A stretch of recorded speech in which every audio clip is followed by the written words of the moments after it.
Hello everyone, welcome to examination catalyst. और आज के इस वीडियो में हम लोग बात करने वाले हैं फैब्रिक एंड अपैरल साइंस के प्रीवियस ईयर क्वेश्चंस। तो चलिए शुरू करते हैं हमारे फर्स्ट क्वेश्चन से।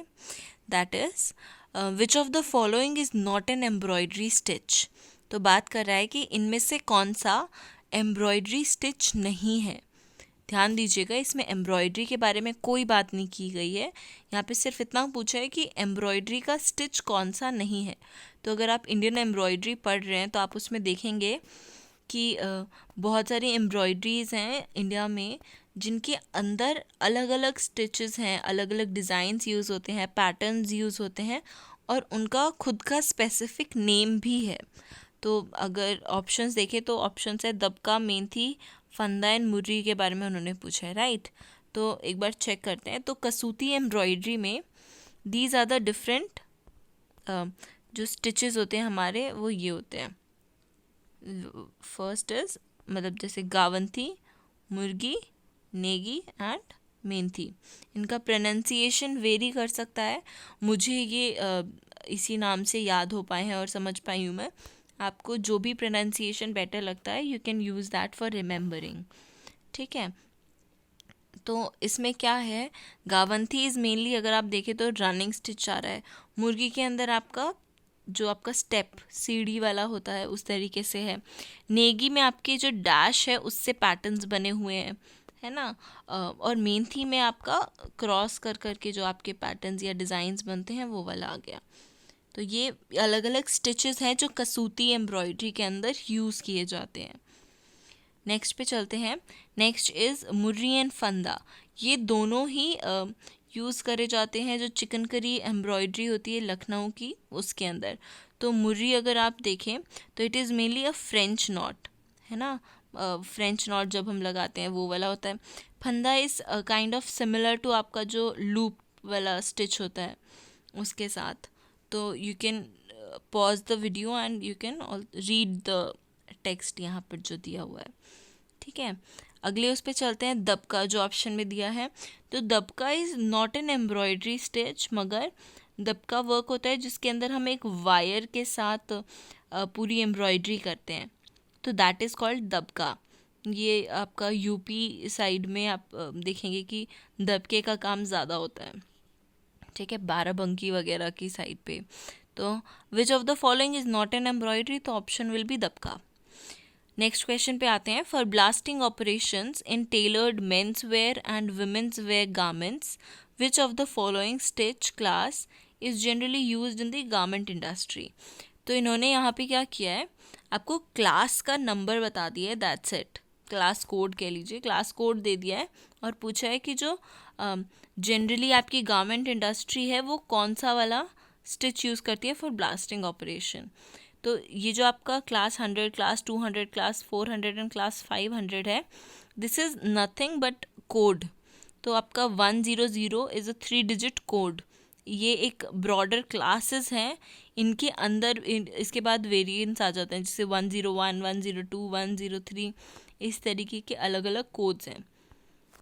तो अगर आप देखें ध्यान से तो ये चीज़ ध्यान रखिएगा कि आपको क्वेश्चन वो कैसे भी घुमा के दे सकते हैं। या तो वो ये वाली चीज़ ऑप्शन आपको दे के क्वेश्चन पूछ लेगा कि इनमें से कौन सा stitches commonly used in garment industry, या फिर आपको ये दे देंगे, क्लास दे देंगे और फिर पूछेंगे विच of the following is generally used, या जो भी इनका स्पेसिफिक फंक्शन है उससे रिलेट करके। तो आपको ये जो पर्टिकुलर नाम है ना कि class 1 is chain stitch, class 2 is related to hand stitch, class 3 lock stitch, class 4 multi thread stitch, class 5 over edge stitch, class 6 is covering chain stitch.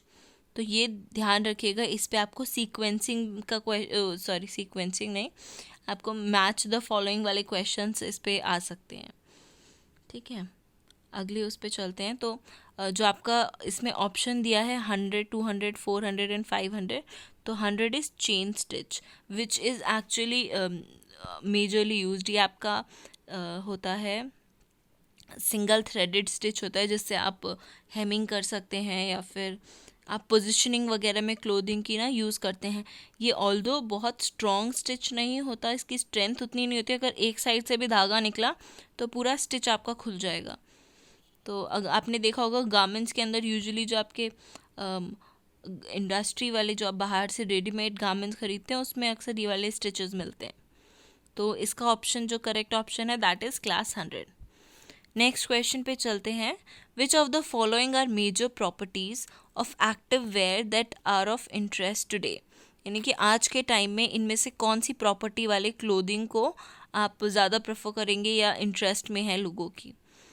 तो हम ऑप्शंस चेक करते हैं। थर्मल इंसुलेशन, बिल्कुल है ना, अपने बॉडी का temperature और बाहर का टेम्परेचर थोड़ा इंसुलेट कर पाए, कि जो कॉटन करता है यूजुअली, है ना, वो वाला। या फिर अगर आप देखिए थर्मल इंसुलेशन में आपका स्विमिंग वेयर्स भी आ जाते हैं, उसमें भी आपका होता है stretch recovery, stretch with full recovery. इसके अंदर की ऐसा ना हो कि आपने एक स्ट्रेचेबल कपड़ा लिया, आप उसमें फिट हुए, अगली बार निकाल के देखो तो वो अपने ओरिजिनल शेप में ही नहीं आया, वो उतना ही एक्सटे या स्ट्रेच होके उतना ही रह गया, और फिर या तो वो फैल गया या जो भी हुआ। तो it should stretch but it should recover back to its own shape.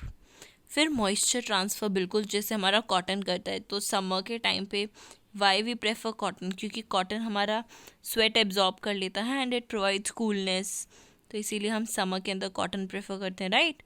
Water resistant भी, बिल्कुल हमें अगर हमारा रेन कोट है, इस तरीके की चीज़ें गारमेंट्स बन रही हैं तो ज़रूर हमें वाटर रेजिस्टेंट क्लोथिंग की रिक्वायरमेंट है।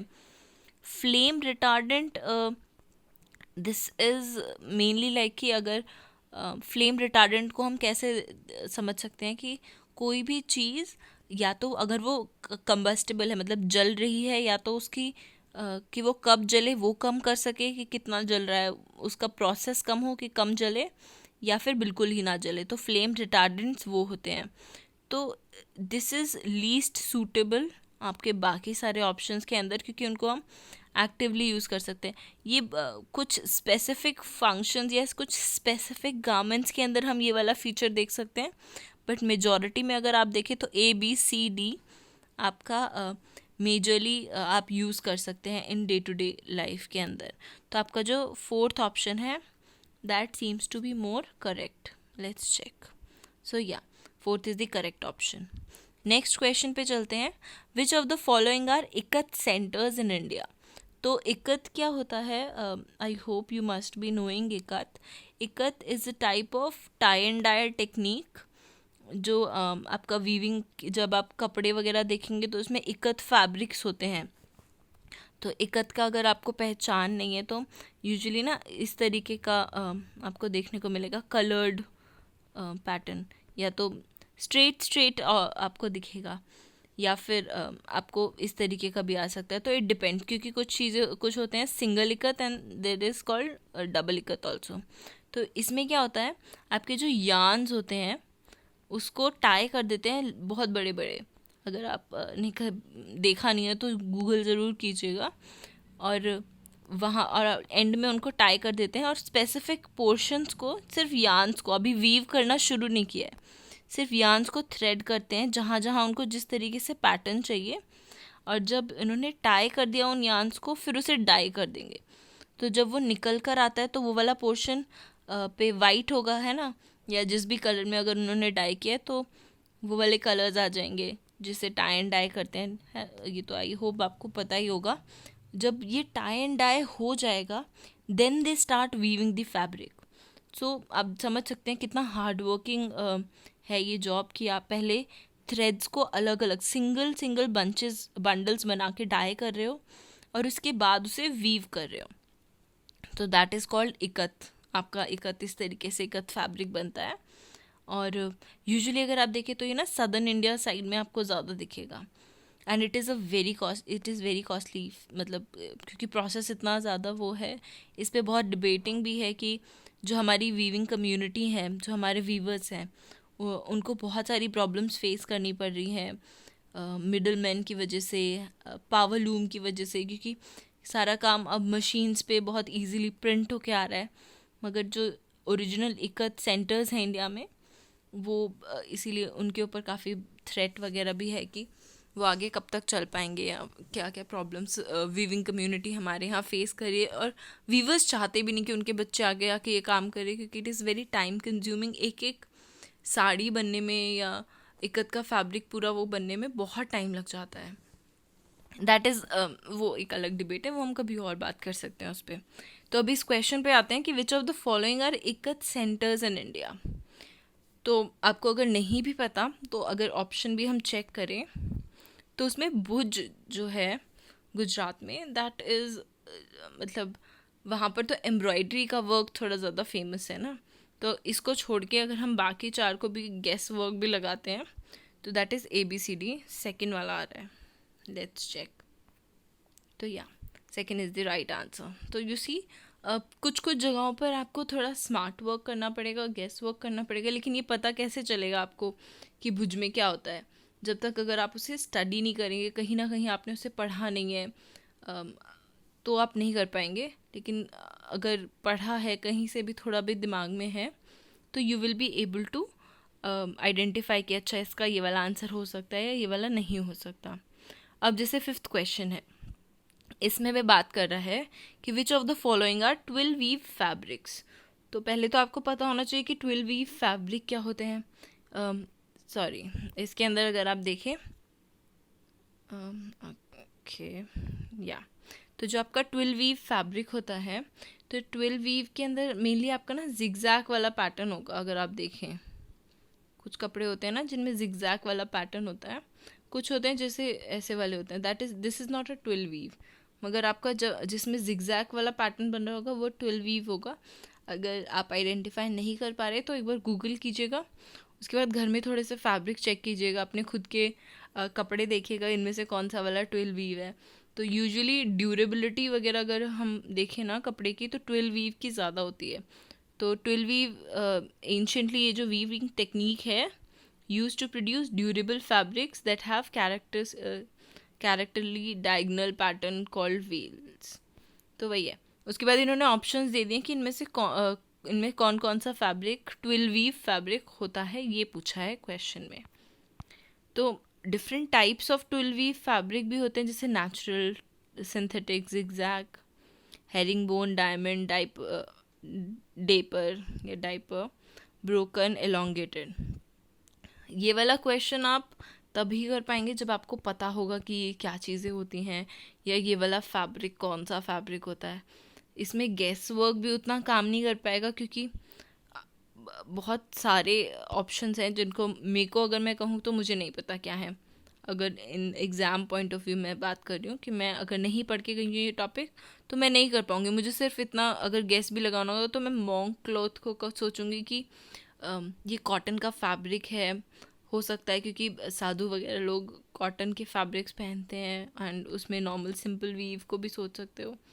तो अगर इसको ऑप्शन को हटा दें सी वाला, स्टिल हमारे पास सेकंड और डी जो ऑप्शन है, सेकंड एंड थर्ड, ये वाले ऑप्शन में आप फंस जाएंगे कि 2 है या फिर 3 है। इसके अंदर भी आपका डी भी कॉमन है, ई भी कॉमन है, तो यानी ए और बी। अब दोनों ही नामों में मुझे नहीं पता कि कौन सा है, तो आपको पता नहीं चलेगा, फिर आपको कोई भी तुक्का लगा के आना पड़ेगा, है ना। तो इसीलिए आपको समझना भी पड़ेगा कि कौन सी क्या चीज़ है, ताकि आपका जो आंसर है, अगर आप गेस भी कर रहे हो तो it should be the correct answer, है ना। तो इसका करेक्ट आंसर एक बार देख लेते हैं। तो करेक्ट ऑप्शन इज डी, इस थर्ड वाला, कि ए, डी एंड ई। तो अब आपको पता चल गया कि इसका करेक्ट आंसर क्या है। अब गूगल कर लीजिए चीनो क्या होता है, ठीक है, ड्रिल फैब्रिक क्या होता है, या ब्रॉड क्लॉथ क्या होता है, और उसके अंदर 12 वीव फैब्रिक किस तरीके से आपका इनकॉर्पोरेट किया गया है, क्या प्रॉपर्टीज़ होती हैं 12 वीव फैब्रिक की कंपेयर टू बाकी वीविंग टेक्निक्स। तो आई होप आपको समझ गए होंगे कि किस तरीके से आपको स्टडी करना है एंड किस तरीके से आपको समझ के क्वेश्चन को समझ के उसका आंसर देना है। इसी चीज़ को चेक करने के लिए हम लोगों ने एक टेस्ट भी लिया था कि जो चीज़ें हम बता रहे हैं आपको वीडियोस के अंदर, कि आप उसे इंटरप्रेट सही तरीके से कर पा रहे हैं, नहीं कर पा रहे हैं। तो हमने 5 जुलाई को एक क्विज़ किया था, छोटा सा क्विज़ किया था, जिसमें मोर देन 50 पार्टिसिपेंट्स ने अटेम्प्ट दिया था वो क्विज़ का, and the maximum score was 26/30। तो ऑल्दो हमारा बहुत लिमिटेड सिलेबस, हमने बोला था कि जितनी वीडियोस अभी तक अपलोड की गई हैं सिर्फ उतनी वीडियोस के अंदर आप उनको देखिएगा और उन्हीं में से क्वेश्चन पूछे गए थे। तो बहुत सारे क्वेश्चंस तो हमने जो नॉर्मल प्रीवियस ईयर क्वेश्चंस हैं उन्हीं में से पूछे थे, just we tweak the language, options थोड़े से बदल दिए थे और थोड़ा सा क्वेश्चन को चेंज कर दिया था। और यही होता है एग्ज़ाम के अंदर भी, अगर आप देखें तो कॉन्सेप्ट तो सेम ही रहता है, हर बार क्वेश्चन ही तो चेंज होता है। और आपको बस समझना पड़ेगा कि आप रट के नहीं जा सकते वहाँ ना, कि ये वाला क्वेश्चन है तो इसका आंसर ये होगा, ये वाला है तो ये होगा। You will have to understand कि क्वेश्चन का डिमांड क्या है and accordingly choose the right option. तो जो हमारे टॉप 5 कैंडिडेट्स थे उस क्विज़ के अंदर, देवर Shruti, Roshni Singh, Mohammad Sadiq, Darunima and Shagufta. I am sorry अगर मैंने आपका नाम गलत पढ़ा हो, बट या मुझे प्लीज़ करेक्ट कर दीजिएगा अगर मैंने गलत बोला तो। And these are are top 5 candidates. और बाकी जिन लोगों के भी मार्क्स थोड़े भी कम आए हैं कोई बात नहीं, this was just a small quiz, ताकि हमें पता चले कि किस तरीके से आप समझ पा रहे हैं या कहाँ पर किस पार्ट में आपको दिक्कत आ रही है। तो this was mainly to identify those things. And thank you everyone कि आप लोगों ने क्विज़ में पार्टिसिपेट किया, हमारा वीडियो इतना पेशेंटली सुनते हैं आप लोग, एंड आपको जेन्युइनली समझ में आ रहे हैं concept, so thank you very much. And if you have any query, कुछ भी डाउट हो, डू राइट टू अस। आप टेलीग्राम पे जाकर, even this quiz is also available on Telegram, अगर आप में से किसी ने नहीं दिया है तो वहाँ पर लिंक एक्टिव है, you can go there and check कि आप कितना समझ पाए हैं। साथ ही साथ आप अगर आपको कोई भी क्वेरी होती है, कोई क्वेश्चन में आप सॉल्व कर रहे हैं, कहीं पे अटक रहे हैं, या यू डोंट नो इसका राइट ऑप्शन क्या है, या यू फील कि जो ऑप्शन है वो गलत है, या किसी भी टॉपिक पे डिस्कस करना चाहते हैं वाइल यू आर स्टडिंग, तो you can always comment in the Telegram channel. वहाँ पर हम लोग यूजुअली देखते ही रहते हैं कि कुछ क्वेरी तो नहीं आई है, तो that's the fastest mode to reach to us. Other than that, you can always write an email to us. So thank you everyone. Be safe and have a good day.